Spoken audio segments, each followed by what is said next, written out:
Hello बच्चों, आप लोगों का 10th क्लास का संस्कृत का जो काफ़ी इंपॉर्टेंट क्वेश्चन है, आप लोगों के सामने क्वेश्चन बैंक का लाया हूँ, ठीक है? और इसके पहले 50 ऑब्जेक्टिव क्वेश्चन डाल चुका हूँ और बाकी सभी सब्जेक्ट का भी डाल चुका हूँ। आप लोग इसके बाद 50 के बाद 51 जो देखिए पार्ट 2 में है, ठीक है? जो काफ़ी इंपॉर्टेंट है, मज़ेदार है, मस्त है, ज़बरदस्त है। आप इसका फ़ायदा उठाना चाहते हैं, पूरा वीडियो ज़रूर देखिए, ना तो प से पछतावा जल्दी हो ज़्यादा हो जाएगा, ठीक है? इसलिए पूरा वीडियो ज़रूर देखिए। किनकी महिमा का गायन हुआ? किनकी महिमा का गायन हुआ? तो परमात्मा का। देखिए कितना क्वेश्चन जबरदस्त है, आपके लाइफ से संबंधित है। सबसे बड़ा खजाना क्या है? देखिए कितना मस्त जबरदस्त क्वेश्चन है। आंसर पहले कमेंट करिएगा। सत्य। ठीक है। ईश्वर क्या है? ईश्वर एक सत्य है। ठीक है। ईसा वसोय पनोनिषद में किसके विषय में कहा गया? किसके विषय में कहा गया है जी? एकदम इंपॉर्टेंट है क्वेश्चन। सत्य के बारे में कहा गया, इसमें पूरा सत्य के बारे में बताया गया है। कठोपनिषद में किसके बारे में कहा गया? कठोपनिषद में किसके बारे में कहा गया? किसके बारे में कहा गया? तो मोक्ष के बारे में कहा गया। किसके बारे में? मोक्ष के बारे में। मोक्ष समझते हैं क्या होता है? आदमी कोई चीज कामाक्षा करता है, उसके मोक्ष आदमी प्राप्त करता है, ठीक है ना? किसके प्रभाव से विद्वान शोक रहित होते हैं? शोक रहित इंद्रिय के, ठीक है ना? शोक माने दुख, ठीक है। सत्य मार्ग से विद्वान कहाँ जाता है? सत्य मार्ग से विद्वान कहाँ जाता है जी? तो देवलोक में जाता है। सत्य मार्ग अगर रखिएगा तो आप कहाँ ना अच्छा काम करेगा, स्वर्ग में जाइए। ओहो ठीक है ना? और बुरा काम किया तो नरक में जाएगा, तो वही देवलोक, ठीक है। कौन अपने नाम और रूप को छोड़कर समुद्र में पानी मिल जाता है? तो नदियां अपना नाम और रूप छोड़कर समुद्र में मिल जाती है, ठीक है। साधक किसको किसको पार करता है? साधक किसको पार करता है बताइए? साधक किसको पार करता है बताइए? साधक किसको पार करता है? मृत्यु को पार करता है, ठीक है ना? किसको पार करता है? मृत्यु को, ठीक है। सत्य धर्म के लिए किसको हटा है? किसको हटा दे? सत्य धर्म के लिए किसको हटा देता है? हिरणमयन पात्र को हटा दे। हिरणमयन पात्र को हटा दे, ठीक है। देखिए अगला अगला क्वेश्चन है, नदियाँ क्या छोड़कर समुद्र में मिलती है? बहुत इंपॉर्टेंट क्वेश्चन। नदियाँ क्या छोड़कर समुद्र में मिलती है? अपना नाम छोड़कर समुद्र में मिल जाती है, ठीक है। अगला क्वेश्चन, प्राणियों के हृदय रूपी गुफा में कौन बंद है? प्राणियों के हृदय रूपी गुफा में कौन बंद? आत्मा बंद है। कौन बंद है? आत्मा हमारा हृदय रूपी गुफा में आत्मा बंद है। नदियाँ कहाँ जाकर मिलती है? तो नदियाँ समुद्र में जाकर मिलती है। नदियाँ कहाँ मिलती है? समुद्र में जाकर। किसका मुख सोने के पात्र से ढकला है? सोने के मुख्य किसका मुख सोने के पात्र से ढका है? तो सत्य को। किसका ढका है? सत्य को। किसका ढका है? सत्य को। ब्राह्मण का मुख किससे ढका होता है? ब्राह्मण का मुख किससे ढका है? तो सोना से। किससे ढका है? सोना से। विद्वान अपना नाम छोड़कर किससे मिल जाते हैं? विद्वान अपना नाम छोड़कर किससे मिल जाते हैं? आत्मा से। आत्मा से, ठीक है। विद्वान अपना मुख छोड़कर किससे मिल जाते हैं? आत्मा से।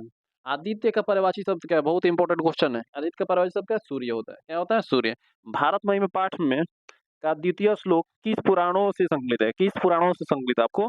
तो किस पुराणों से संकलित है पर बताइए? कौन पुराण से हो जाएगा? बताइए। भागवत पुराण के विषय पहले आंसर आपको कमेंट करना है। आंसर कमेंट करना है, ठीक है।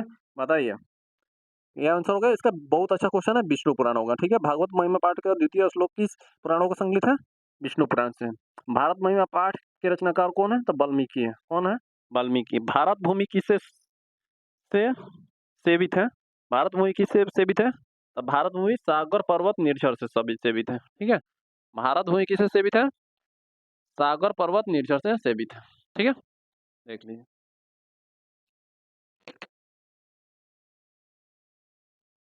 देखिए भारत की महिमा महिमा कहाँ गाई जाती है? तो भारत की गाया सर्वत्र जगह, सभी जगह गाया जाता है। भारत बहुत महान है, तो ऐसा तो गाया नहीं जाएगा। भारत के उत्तर में कौन प्रहरी की तरह विराजमान है? प्रहरी की तरह कौन भी विराजमान है बताइए? तो हिमालय। मतलब हम लोगों को रक्षा करने के लिए विद्वान कौन है? तो हिमालय। भारत महिमा पाठ का प्रथम श्लोक किस पुराणों से लिया गया? किस पुराणों से लिया? तो विष्णु पुराण से पहला श्लोक लिया गया। श्लोक कहाँ से लिया गया है? तो विष्णु पुराण से, ठीक है। हम लोगों के लिए सदा कौन पूजनीय है? तो हम लोगों के लिए सदा कौन पूजनीय है? भारत, ठीक है ना। भारत क्या है? पूजनीय है।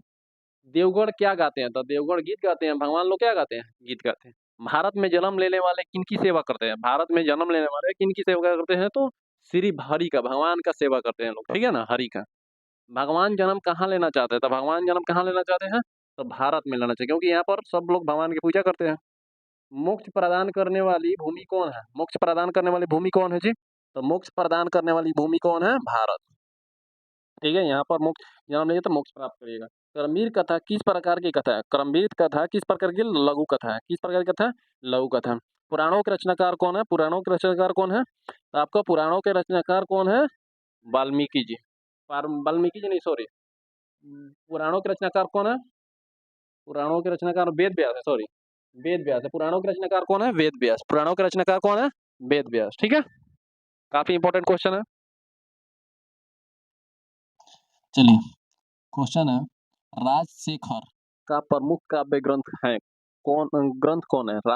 राजशेखर का प्रमुख काव्य ग्रंथ कौन है? बताइए।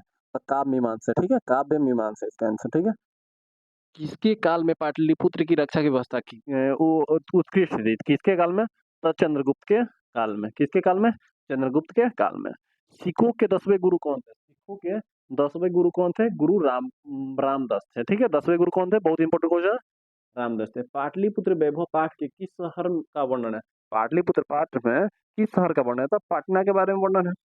दामोदर गुप्त ने किस काव्य की रचना की है? दामोदर गुप्त ने कूटनीतम की रक्षा की है। ठीक है, रचना की है। पटना में कौमुदी महोत्सव कब मनाया जाता है? पटना में कौमुदी महोत्सव कब मनाया? गुप्त वंश काल में मनाया जाता है। अगला, कूटनीतम नितम काव्य के कवि कौन है? कूटनीतम काव्य का कवि कौन है? राजशेखर है, सॉरी, दामोदर गुप्त है। दामोदर गुप्त है। कूटनीतिम काव्य के कवि कौन है? दामोदर गुप्त है। ठीक है, अगला, वनवास काल में राम और सीता अनुज और भाई लक्ष्मण के साथ कहाँ गए थे? तो आप समझ सकते हैं, तो वनवास में बहुत इंपॉर्टेंट क्वेश्चन है, चित्रकूट गए थे लोग। ठीक है, मंदाकिनी नदी किस पर्वत के निकट बहती है? तो चित्रकूट पर्वत के निकट मंदाकिनी नदी पड़ती है। वो वहाँ के शोभा के बारे में वर्णन किया गया है। ठीक है, मंदाकिनी वर्णन पाठ में कहाँ की गढ़वा का वर्णन किया है? कहाँ की गढ़वा का वर्णन किया है? तो चित्रकूटे का गढ़वा के वर्णन किया है आप लोग। ठीक है, आप लोग जाकर वीडियो देखिए जरूर, सब लोग को एकदम मोस्ट इंपॉर्टेंट क्वेश्चन बना रहा हूँ। ठीक है, हाँ, देखिए, अगला क्वेश्चन है, मंदाकिनी वर्णम पाठ के में कुल कितने कितने पद हैं? बताइए, कितने पद हैं? कितने पद हैं? तो 10 पद है। कितने पद हैं? 10 पद है। आप लोग आंसर पहले कमेंट करिएगा। मुख्य अधावत अधर्वबधव नियमात उत्पिष्ठते क्या है ये? तो बताइए, पहले आंसर कमेंट करिएगा। पहले आंसर आदित्यम। क्या होगा? आदित्यम। ठीक है, अगला क्वेश्चन है, कथ कंथ मरात्मे मके त्वरित विश्वास किसकी उक्ति है? बताइए, काफी इंपॉर्टेंट क्वेश्चन है। काफी इंपॉर्टेंट क्वेश्चन है, बताइए आंसर क्या होगा? झरना। क्या होगा? झरना। पथिक स्नान करने कहाँ गया था? तो सिंपल बात है, क्या पथिक स्नान करने कहाँ गया था? तालाब में। दान किसको देनी चाहिए? तो दान सिंपल बात है, जो गरीब को देना चाहिए।